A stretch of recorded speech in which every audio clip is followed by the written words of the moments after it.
Capítulo 952. A vida não é só trabalho, precisamos relaxar também. Agora que penso nisso, onde está Estia? Sazia perguntou enquanto abria os olhos e olhava ao redor. Ruby olhou ao redor e logo sentiu a presença da deusa. Ela está ali, apontou, olhando na direção que Ruby apontava. Sazia viu Estia perto da floresta, aparentemente construindo uma casa de madeira. Bastava uma olhada no andamento da construção para perceber que aquela casa seria relativamente moderna e bonita. Ela está levando esse jogo de castelo de areia muito a sério, disse Sazia, incrédula. Vale a pena notar que os poderes de Estia estavam selados graças a Victor, mas ela conseguiu construir a estrutura de uma casa em menos de uma hora. Está tudo bem, né? Deixe ela se divertir, disse Victor num tom bem preguiçoso, parecendo estar derretendo como geleia. Na verdade, ele parecia mesmo um slime agora. Que diabos, querido? Por que você está assim? Sazia olhou incrédula para Victor, confortável. Victor não respondeu e apenas derreteu-se ainda mais. Ruby observou com curiosidade o estado de Victor. Tirou o celular do bolso, tirou uma foto, conectou o aparelho ao laptop via USB e salvou a foto de Victor nesse estado, junto com seus dados pessoais. Meninas, não acho que seja uma boa ideia, disse Amara. Não, está tudo bem, né? Nossos poderes estão selados agora, disse Maria.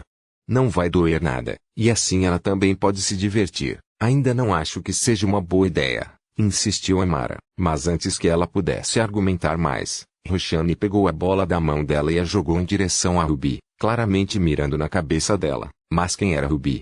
Ela era filha de Skatashi, treinada por ela desde a infância.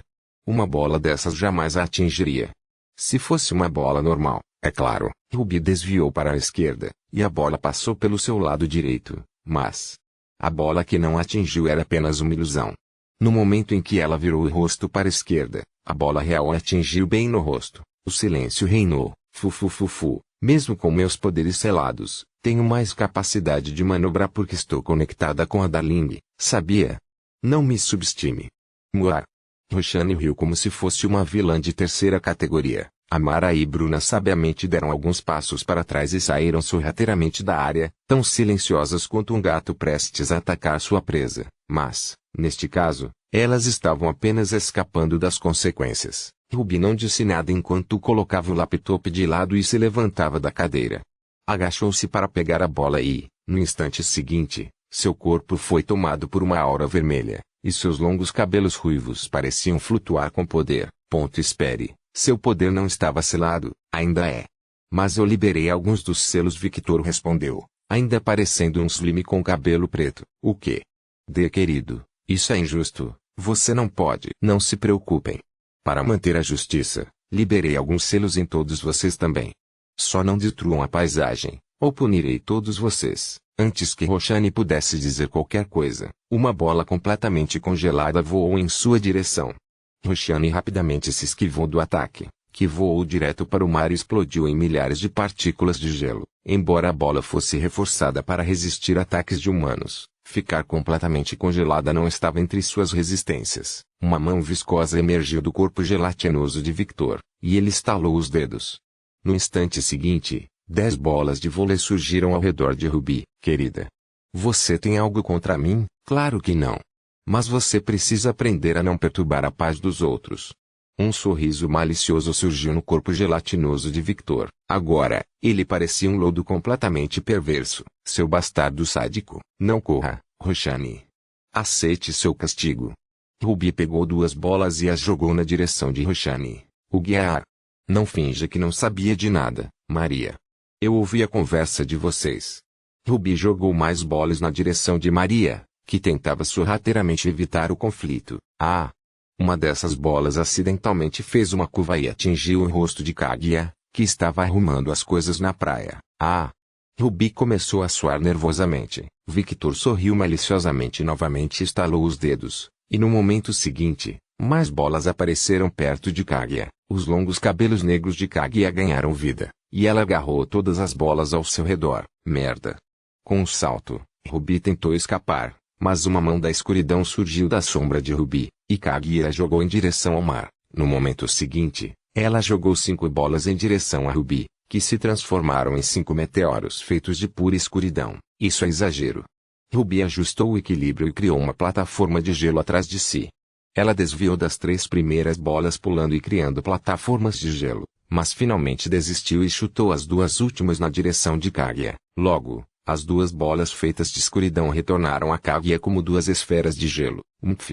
Kaguya bufou com desdém e então criou uma parede de escuridão que fez as bolas se desviarem em direção a Roshane e Maria. Roshane congelou por alguns segundos quando viu aquela combinação de escuridão e gelo vindo em sua direção. Maria, que estava atrás de Roshane, arregalou os olhos diante da cena, mas, ao contrário dela, não congelou. Rapidamente abriu as mãos em forma de garras e, no instante seguinte, fios de sangue se formaram à sua frente, gaiola de execução. Quando as bolas, combinadas com o poder do gelo e da escuridão, passavam pelos fios da gaiola, elas eram moídas. Como esperado da Maria, a empregada sádica. Ótimo trabalho.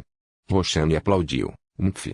Maria bufou enquanto cruzava os braços com orgulho. Victor riu mais uma vez e estalou os dedos. Desta vez, bolas apareceram na frente de Roshane e Ruby novamente. Gaiola de execução, hein? Estamos ficando todos chuni agora, não é? Muito bem. Ruby deu um largo sorriso enquanto pegava uma bola flutuando perto dela. Ela jogou a bola para cima e então, como em um certo anime de futebol, ela girou, formando um furacão de gelo. Furacão de gelo. Ruby, sua idiota. Você quer que a gente seja processada? Roshane gritou, mas não parou mais. Muralha ancestral. Vines emergiu do chão e se defendeu do ataque de Ruby. No instante seguinte, a bola caiu na mão de Roshane. Muralha antiga. Você está se envolvendo demais com romances de cultivo, Roshane. Como vai chamar seu próximo ataque? Nono céu do demônio celestial.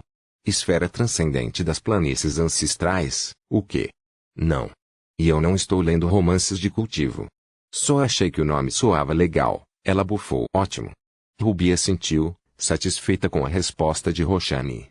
Pelo menos não preciso me preocupar com o seu cérebro apodrecendo como o meu apodreceu no passado. Ela murmurou baixinho, estremecendo um pouco ao se lembrar da infância, quando tentava imitar um jovem mestre na frente da mãe. O resultado dessa imitação?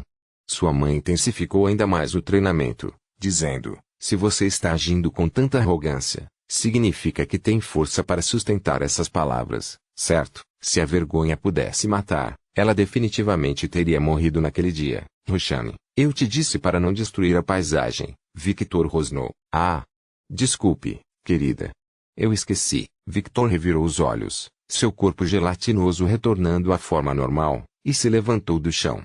Com um gesto de mão, ele reparou o dano que Roshane havia causado. Vou criar algo resistente para você se divertir. Victor apontou sua mão direita para o mar enquanto seus olhos violetas brilhavam levemente, e no momento seguinte, uma estrutura de gelo puro se formou no horizonte, um campo de futebol flutuante. Victor poderia ter criado um estádio completo, mas isso obstruiria completamente a visão dos arredores, e ele não queria isso. Agora vão se divertir.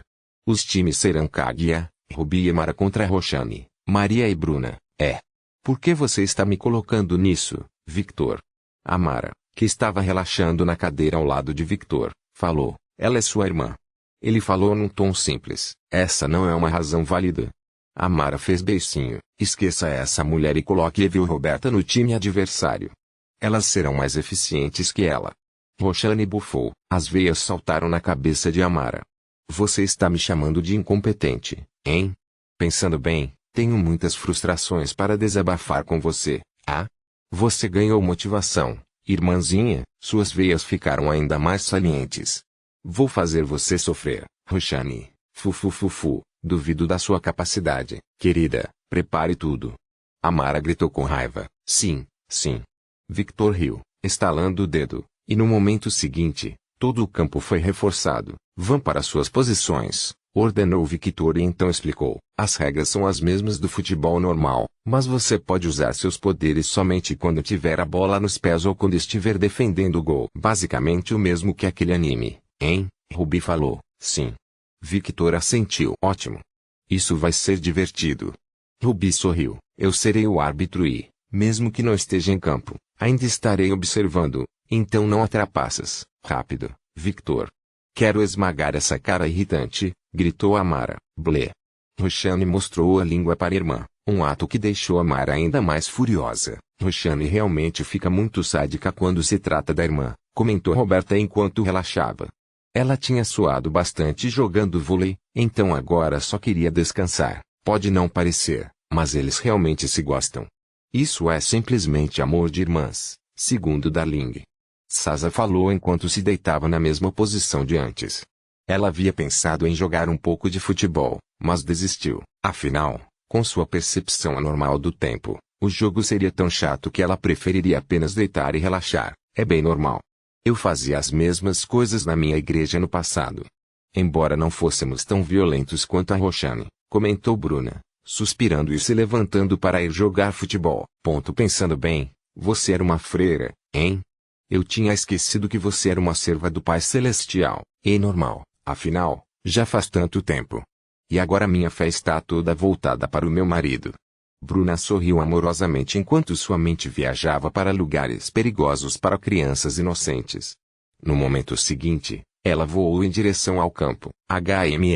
Eu nunca tive irmãos, então não posso dizer, Roberta falou enquanto olhava curiosamente para Nero e Opis, que estavam criando um castelo de areia digno de um mundo de fantasia clichê. Eu sou um castelo de areia, um castelo de areia. Eve cantarolava enquanto estava deitada ali, servindo de base para o castelo de areia. Curiosamente, mesmo com todos aqueles ataques ridículos que geraram muito vento, o castelo de Nero e Opis não foi danificado, provando que Victor estava cuidando de todos, principalmente de suas filhas, que estavam se divertindo com Eva. O que está acontecendo? Roberta e Sasa olharam na direção da voz e viram Estia se aproximando. Ela usava um maiô vermelho com um desenho de chamas no peito, enquanto a jaqueta que usava era bege claro. As meninas vão jogar futebol. Vocês querem participar? Perguntou Sasa. Não, vou terminar a minha casa. Só preciso do telhado agora.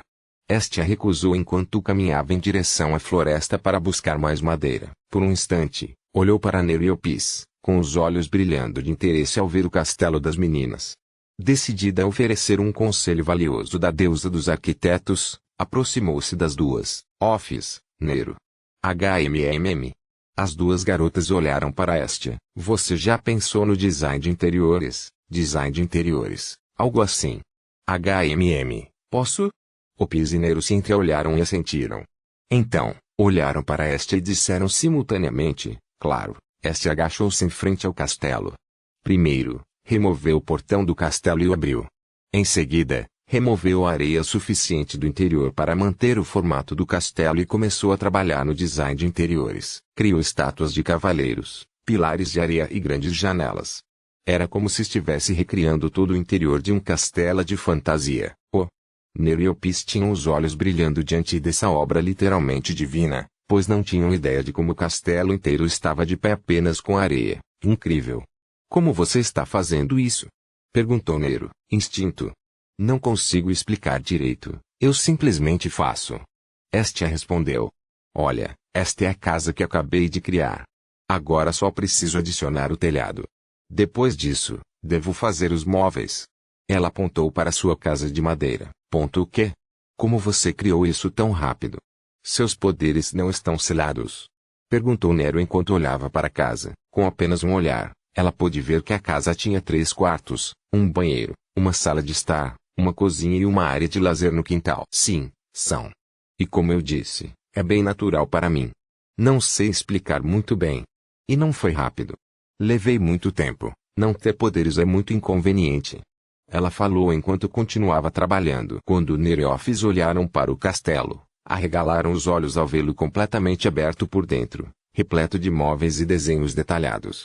Havia até arte de parede gravada na areia. Não se tratava mais de um simples castelo de areia. Parecia um modelo demonstrativo completo de um projeto futuro. Nero e Opis não sabiam explicar como isso era possível. Apenas desviaram o olhar por alguns segundos. Estia trabalhava extraordinariamente rápido. Ela era incrivelmente eficiente. Terminei. O que você acha? Isso. Isso é incrível. Nero falou. Incrível. Opis assentiu. Vamos construir uma cidade também. Depois colocar um muro ao redor dela, e vários inimigos invadindo através do muro. Nero começou a dar ideias enquanto Opisa sentiu. Que bom que você gostou. Ela assentiu, satisfeita. Preciso ir agora. Quando ela estava prestes a se levantar, Opis segurou sua mão. Ajude-nos, por favor. Estia sentiu seu coração ser perfurado por pura fofura. Certo, eu ajudo. Sério? Obrigada, bestia, disse Nero. Opis sorriu. Bestia. Estia corou levemente ao ouvir seu apelido, um apelido que Victor e Afrodite sempre usavam para provocá-la. Tentando não demonstrar muita vergonha, ela começou a ajudar as meninas. Victor, que observava a interação com o canto dos olhos, sorriu levemente. Embora Estia não fosse tão louca quanto suas esposas, ela tinha seu próprio charme, mas se ela tivesse esse charme e fosse uma yandere, seria ainda melhor. Victor pensou por alguns segundos, mas não prestou muita atenção a esses pensamentos. Afinal, era apenas uma questão de tempo até que ela se tornasse uma yandere. Como deus dessas criaturas, ele sabia muito bem quando uma delas estava prestes a nascer. Olhou para trás, para o campo de futebol, e apreciou a visão das meninas jogando futebol de biquíni. Essa é a vida. Ele a sentiu satisfeito. Capítulo 953, Almas superlotadas. Enquanto Victor estava de férias temporárias, suas esposas e subordinados não ficaram parados. O grupo de Violet era responsável por coletar recursos a serem obtidos em Asgard. O grupo liderado por Leona organizava os novos seres que se mudariam para o antigo panteão egípcio. Enquanto isso, as esposas demônios trabalhavam para manter o inferno funcionando. Como todas ocupavam altos cargos políticos, estavam todas ocupadas no momento, tudo devido ao súbito fluxo de almas entrando no inferno. Em nome do meu querido, o que está acontecendo aqui? Por que há tantas almas? Lily rosnou em frustração, como a general responsável pela manutenção de todos os infernos para onde os pecadores iam após a morte. Ela se viu sobrecarregada pelo repentino e enorme fluxo de almas. O fluxo era tão grande que ela não teve escolha a não ser chamar Perséfone, Aline e Lilith para ajudá-la. Como governantes, essas três mulheres estavam trabalhando 3 vezes mais para acomodar o número de almas julgadas. Para piorar a situação, essas almas eram tolas, e seus pecados geralmente estavam relacionados ao estupro de vulneráveis de ambos os sexos e ao assassinato de inocentes. Seriam pecados horríveis. Sim, eram. Mas o problema era que, a maioria dessas novas almas eram guerreiros que haviam cometido esses atos durante guerras e invasões séculos atrás. Literalmente na época em que os vikings eram mais ativos na Terra. Finalmente consegui. Finalmente cheguei a Valhalla. Hein? Isso não é Valhalla. Lily bateu com a mão no rosto ao ouvir aquela voz. Ela havia perdido a conta de quantas vezes ouvir aquilo. Essa era a sua maior fonte de estresse no momento. Eram literalmente almas de outra religião. Almas ancestrais que, por algum motivo, ainda não haviam sido julgadas. Como diabos ela deveria punir esses seres? Eles literalmente não fizeram nada de errado, de acordo com seus costumes. Se isso estivesse no panteão nórdico, esses seres que morreram em batalha já teriam chegado ao Valhalla e se tornado soldados de Odin. Por esse motivo, ela buscou a ajuda dos governantes, pois eles tinham uma mentalidade mais neutra em relação a isso. Ouvindo o barulho de homens e mulheres gritando e agindo como galinhas sem cabeça, ela exalou seu poder em toda a sua força, fazendo todas as almas aqui tremerem, enquanto seus olhos dracônicos brilhavam de raiva. Entre na fila. Agora, sim. Lily suspirou. Normalmente, almas comuns como essas seriam eliminadas automaticamente pelo sistema, enquanto, em casos específicos, algumas seriam julgadas pelos governantes. Tudo o que Lily precisava fazer em seguida era cumprir seu dever e punir os pecadores que haviam recebido seu julgamento. Mas, devido ao súbito afluxo de almas guerreiras ancestrais, isso não pôde ser aplicado imediatamente. Essa situação levou a discussões sobre se as regras deveriam ou não ser alteradas. Pelos padrões das regras, qualquer coisa que contaminasse a alma era considerada pecado. Em outras palavras, mesmo que um indivíduo matasse alguém, se essa morte fosse em legítima defesa ou porque essa pessoa era sua inimiga, sua alma não seria contaminada e ele estaria livre de pecado. Por padrão, os governantes eram seres neutros que se importavam apenas com o estado das almas dos seres. Pecado era relativo, geralmente baseado na cultura dos seres ou nas regras de sua sociedade. Portanto, era necessário que os governantes permanecessem neutros. Eles eram seres independentes, acima das regras comuns dos mortais. Mas o problema com isso era que criava uma quantidade enorme de trabalho para eles, já que o sistema havia categorizado todas essas almas guerreiras como casos específicos para os governantes julgarem, já que elas haviam realizado várias ações na vida que poderiam ou não contaminar suas almas, somando isso ao enorme número de almas que continuavam chegando. Essa situação resultou em uma carga de trabalho que duraria mais de 200 anos. E esse número continuou aumentando à medida que mais almas chegavam. Agora, da perspectiva dos primordiais, isso não era um problema. Afinal, eles não tinham leis trabalhistas aqui, eles só queriam que você fizesse o seu trabalho e mantivesse o sistema funcionando, não importa quanto tempo demorasse. Mas para as meninas, isso era impraticável. Se tivessem que trabalhar indefinidamente assim, quando teriam tempo para ficar com o Victor? Quando teriam tempo para fazer todas aquelas coisas maravilhosas com ele? Aos olhos dessas mulheres, essa situação era um grande não. Lilith era a única preocupada com outra coisa.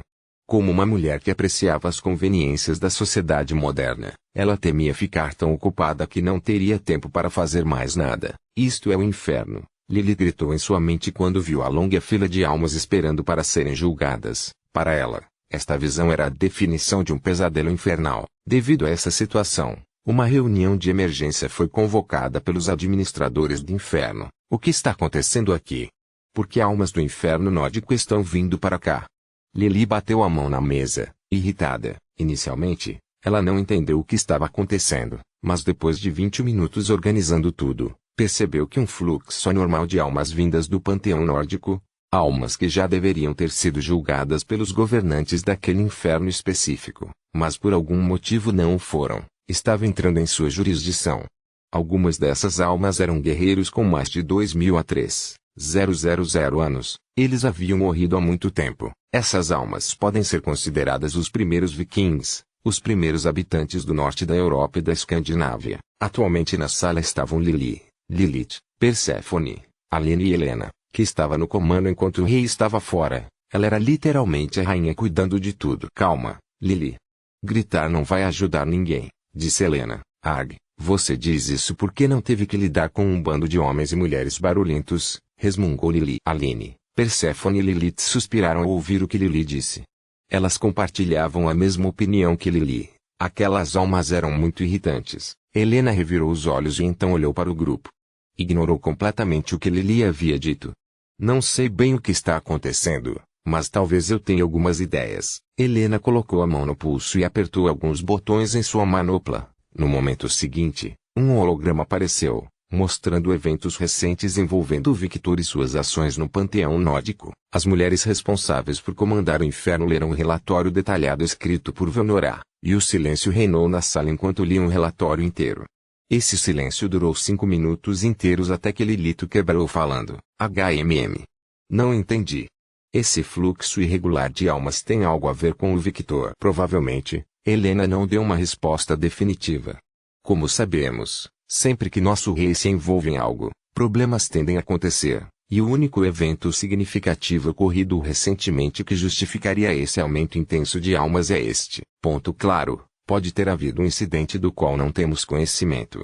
No entanto, essa é uma possibilidade muito remota, considerando que temos olhos e ouvidos em praticamente todas as dimensões e subdimensões conhecidas. Mas é claro que essa possibilidade não pode ser completamente ignorada até que tenhamos tudo sob controle.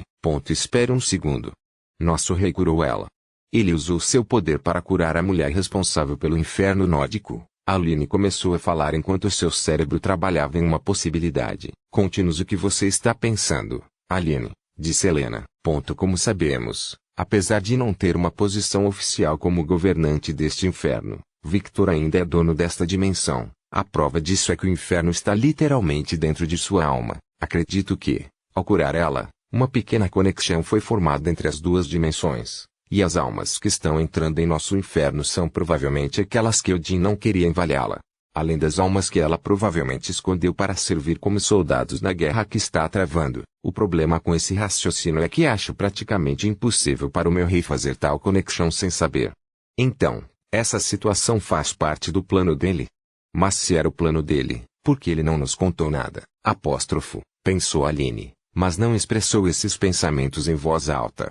Em vez disso, Continuou com o raciocínio anterior. A razão pela qual essas almas estão vindo para cá deve ser porque elas estão morrendo em batalha, mas em vez de retornar ao inferno nórdico como normalmente deveria acontecer, devido à conexão entre as duas dimensões, algumas dessas almas estão vindo para o nosso inferno. Helena ergueu uma sobrancelha ao ouvir as palavras de Aline. Suas suposições pareciam muito plausíveis.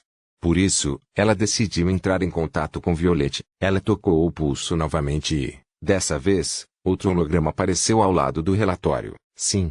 Lá de Violette, houve uma situação no inferno. Um enorme fluxo de almas está vindo do panteão nórdico e enchendo nosso inferno com almas. Aline presumiu que isso está acontecendo devido às ações do meu rei em eventos recentes. Por favor, nos dê imagens do que está acontecendo em Asgard neste momento. As sobrancelhas de Violette se estreitaram levemente quando ela ouviu o que Helena disse. Me dê um momento. Enquanto isso, envie-me um relatório do que está acontecendo no inferno, pediu Violette. É mais fácil se eu lhe mostrar pessoalmente o que está acontecendo. Helena clicou em mais botões em sua manopla e, no momento seguinte, um holograma mostrando imagens ao vivo do que estava acontecendo no inferno foi exibido para todos do outro lado da linha. Tantas almas. A voz chocada de Ana foi ouvida. Vejo que sua carga de trabalho aumentou de repente, hein? Comentou Afrodite. Temos praticamente uma carga de trabalho de 200 anos em nossas mãos, e esse número continua aumentando à medida que mais almas chegam, disse Perséfone. É difícil ser você. Afrodite simpatizou. Perséfone apenas bufou e não disse nada. Agora que compartilhavam essencialmente o mesmo homem, o conflito entre os dois estava resolvido. Eles não se gostavam, mas podiam viver em paz. Era uma situação semelhante à do passado, mas diferente ao mesmo tempo. Afinal, Victor não era Adonis, não era fraco e conseguia lidar facilmente com as duas mulheres problemáticas. Sem mencionar que Afrodite e Perséfone eram diferentes do passado, enviando imagens. A voz de Velnora foi ouvida e, no momento seguinte, um holograma da visão de Nyx foi visto por todos os presentes, e então eles viram um exército de pura escuridão atacando deuses, semideuses, valquírias e até mesmo humanos que haviam ascendido ao Valhalla. Havia até mesmo alguns seres semelhantes a golens vestidos com armaduras no meio desse grupo. No horizonte, o grupo podia ver um lobo gigante, uma serpente muito maior que o lobo e um dragão voando no ar. No topo da cabeça do dragão havia uma mulher com longos cabelos negros e cacheados e olhos verdes safira. Ela usava trajes de batalha e em sua mão direita havia um cajado que causava arrepios em todos que a olhavam intensamente. Uma guerra dos deuses estava acontecendo, ou mais especificamente, Ragnarok estava finalmente acontecendo. A guerra apenas começou, mas ambos os lados estão enviando apenas seus soldados menos poderosos. Skatashi começou a explicar. Pode-se dizer que eles estão esperando que um do outro faça um grande movimento, ou que alguns planos ocultos deem resultados. De qualquer forma, a guerra não vai acabar tão cedo. Nyx, observe o conflito atual, ordenou Skatashi. Sim, senhora. Nyx olhou para onde o conflito estava acontecendo, e eles viram os golems de metal atacando o exército das trevas de Ela. Capítulo 954. Superlotação de almas. 2. Sim, senhora. Nyx olhou para onde o conflito estava ocorrendo, e eles viram os golems de metal atacando o exército das trevas de Ela. Com seus olhos dracônicos, todos os presentes viram o que acontecia quando soldados de ambos os lados morriam. No caso do exército das trevas de Ela, almas negras contaminadas emergiam dos caídos e voavam de volta para algum lugar. O mesmo aconteceu com os golems de metal, indicando que eles não eram apenas golems sem vida. Nyx, você consegue ver, certo? Siga as almas, descubra para onde elas estão indo, ordenou Skatashi. Ok, as asas de Nyx se abriram e ela voou em direção às almas. Todos observaram que cada vez que um deles morria, as almas de ambos os lados ascendiam ao céu. No caso das almas contaminadas de Ela, elas retornavam ao seu cajado, e então um novo ser era criado, essencialmente formando um exército imortal. Enquanto isso, o mesmo processo ocorreu com os golems de metal, com a única diferença sendo o destino final. Eles não retornaram a Asgard, em vez disso, seguiram em frente, rumo ao Helheim de Ela.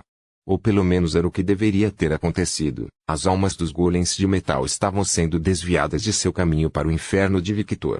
Minha teoria estava parcialmente errada, disse Aline enquanto observava todo o processo. Se Victor realmente tivesse uma conexão com ela, as almas negras do exército de ela também deveriam ter sido enviadas para o inferno de Victor, mas isso não estava acontecendo. O que realmente está acontecendo então? Aline não conseguia entender, nem mesmo o conhecimento de seu governante conseguia explicar o que estava acontecendo bem na sua frente. De qual teoria você está falando, Aline?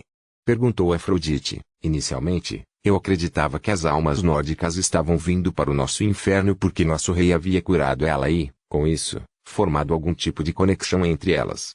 Afinal, meu rei é o governante do inferno, mas essa suposição está completamente errada.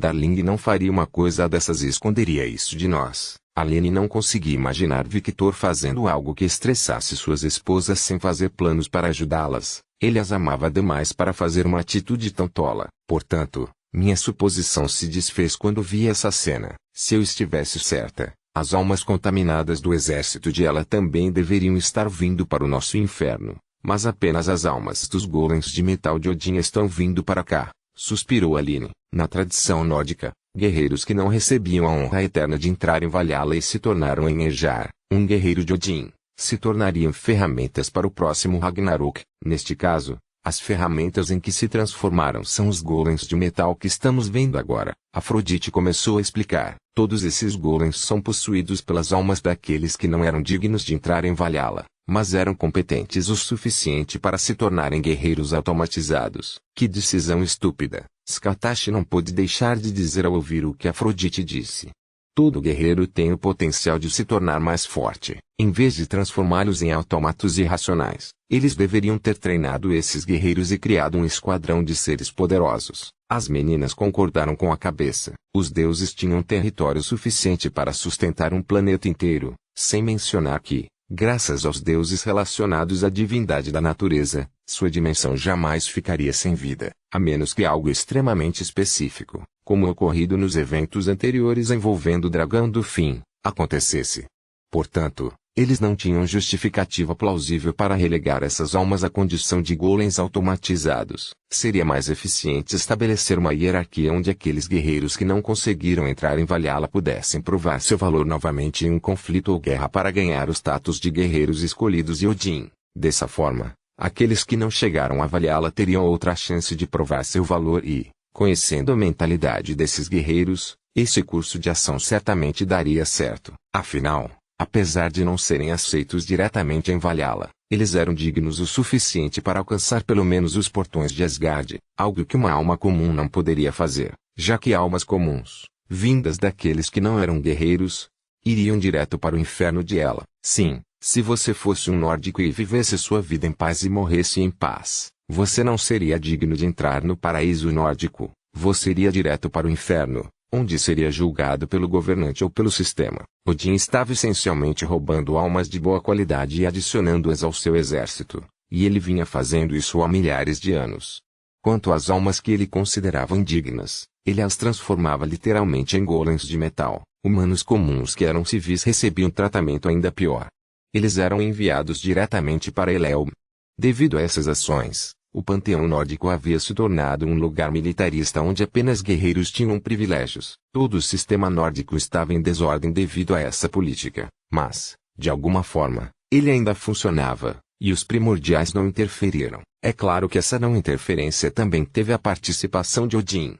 Como um deus rei e um deus muito poderoso, ele também podia ver o sistema e sabia que não deveria interferir demais para não causar problemas para si mesmo. Por isso, ocasionalmente enviava um grande número de almas que havia armazenado para o sistema para garantir que tudo funcionasse perfeitamente. Culturas diferentes. Skatashi. Como uma mulher que viajou o mundo, você sabe muito bem que algumas culturas podem tomar decisões que, da nossa perspectiva, parecem tolas. Mas para elas, com base em onde cresceram, é a decisão certa, disse Afrodite. Até mesmo os gregos tomaram várias decisões tolas como essa no passado, como sacrificar seu próprio povo para agradar aos deuses. Eu sei, mas ainda assim é uma decisão tola, disse Skatashi. Ela entendia muito bem do que Afrodite estava falando. Afinal, em suas viagens para aprender artes marciais no passado, ela vira muitas decisões tolas tomadas por seres poderosos, teimosos demais para mudar de ideia. Uma característica comum a todos os seres com força, como guerreira, Skatach era totalmente contra impedir que os guerreiros se tornassem mais fortes. Transformar guerreiros em autômatos irracionais, sem oportunidade de se fortalecer, era completamente contra seus princípios. Velnora tocou o queixo enquanto analisava as imagens à sua frente. Ela vasculhava a memória para ver se já havia visto algo semelhante durante seu reinado. Como segunda imperatriz, ela tinha acesso a todos os dados que sua mãe havia armazenado durante seu reinado. Quando era mais jovem, ela havia lido todos esses documentos e os armazenado em sua mente. Era uma quantidade significativa de informações, mas para ela, com uma mente muito mais poderosa do que a de qualquer outro ser, era insignificante. Me lembro de uma coisa. As palavras de Velnora chamaram a atenção de todos. Isso raramente acontece, mas se o deus da morte de um panteão tiver mais autoridade do que um deus da morte de outro, o mais poderoso pode roubar as almas pertencentes a outro panteão. Essencialmente, todos os deuses da morte dentro de um setor tinham um nível equivalente de autoridade. Isso foi feito intencionalmente para evitar que tal coisa acontecesse. Um exemplo disso era evidente na Terra. Thanatos, o deus grego da morte, Azrael, o anjo da morte do Pai Celestial, e Ela, a deusa da morte do submundo nórdico, todos tinham a mesma autoridade sobre a morte, pois eram os principais deuses da morte de seus respectivos panteões. Embora ela fosse uma deusa de terceira geração, ela ainda era muito poderosa devido às circunstâncias de sua existência. Pode-se dizer que, por causa dessas circunstâncias, ela também ganhou uma divindade adicional, que era o tempo. Autoridade, hein? Disse Eleonor. Será que é porque Darling é um deus da negatividade e, por isso, as almas estão entrando no inferno dele em vez do inferno pretendido? Se fosse esse o caso, ele também estaria tirando almas de outros panteões, negou Afrodite. Victor é um deus da negatividade. Essencialmente, ele pode usar todas as divindades que usam a negatividade como sua principal fonte de energia, mas o conceito de morte está diretamente relacionado à entidade primordial, a morte. Hugo. Porque tudo relacionado a Darling é tão complicado. Resmungou Eleonor. Ela se sentia frustrada porque, mesmo depois de se tornar um dragão e ter acesso a vários indivíduos experientes, ninguém conseguia entender o que estava acontecendo. Não adianta pensar nisso agora. Violette assumiu o comando da discussão. Tudo o que precisamos entender é que as almas dos golems de metal estão vindo para o inferno de Darling, e isso está causando um problema de superlotação. Precisamos resolver esse problema e, ao mesmo tempo, cuidar dos assuntos do panteão nórdico. Skatach assentiu.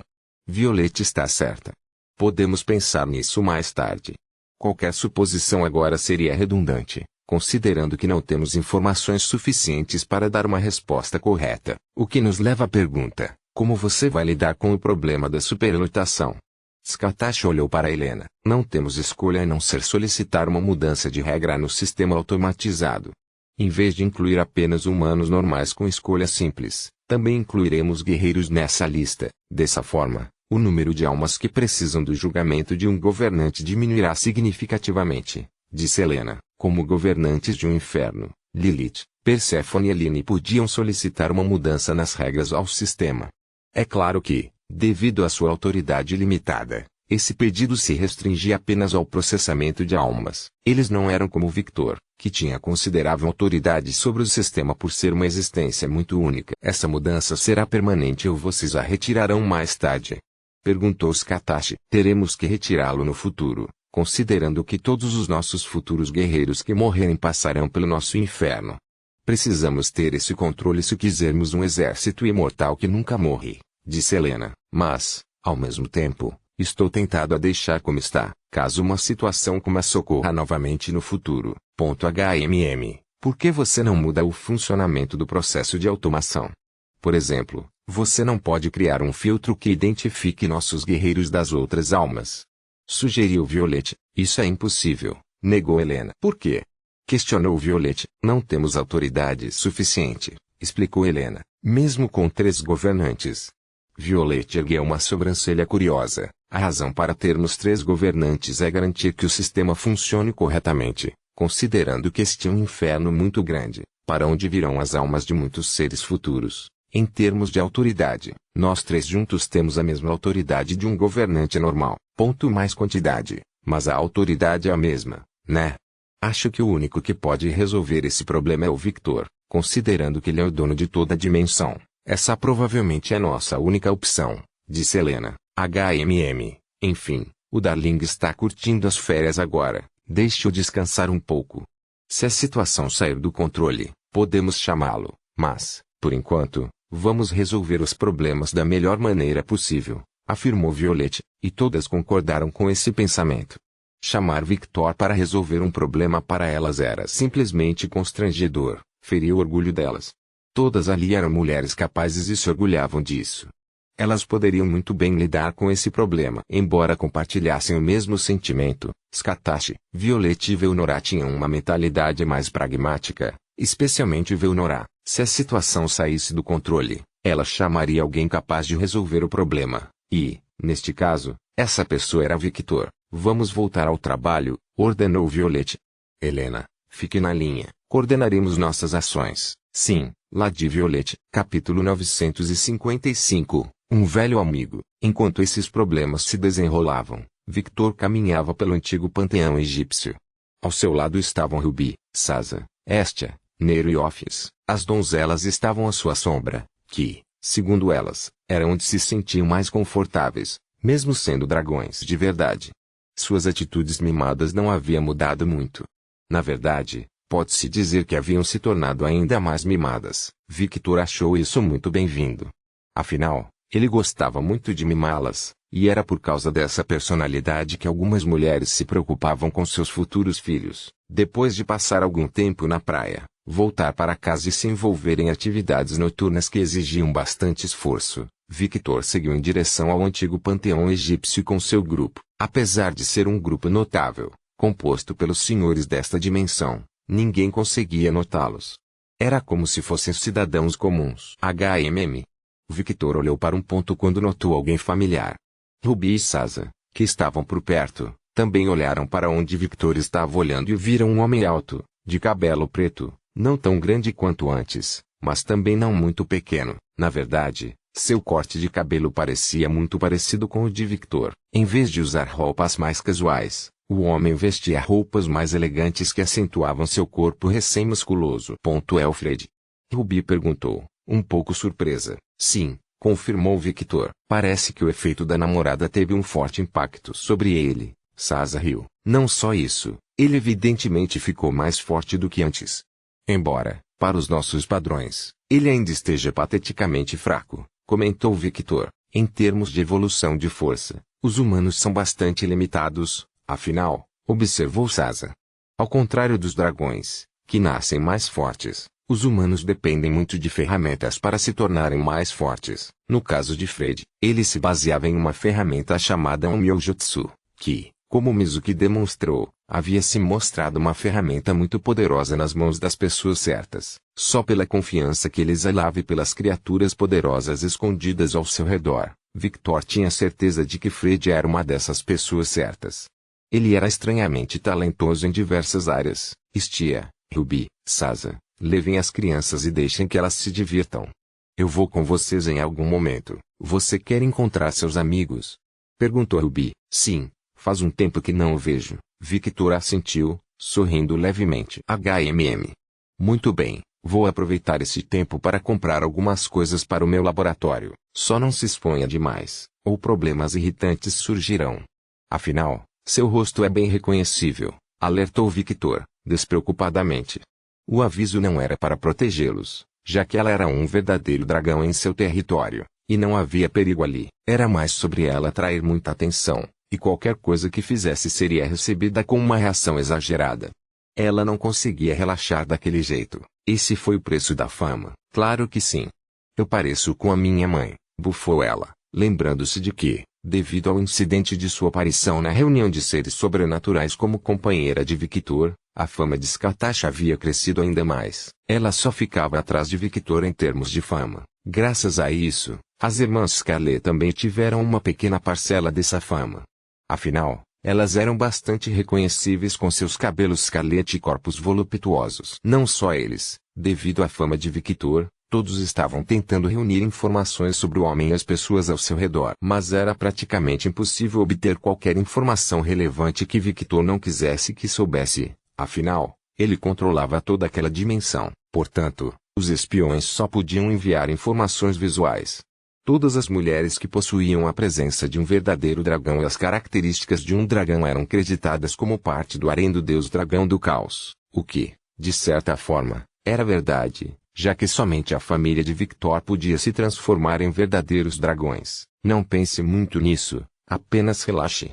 Mesmo que você não fosse filha de Scatache, só por ser parente minha e exibir suas características dracônicas por aí, você atrairia atenção. Ponto bem, é verdade. Ruby pensou por alguns segundos e assentiu.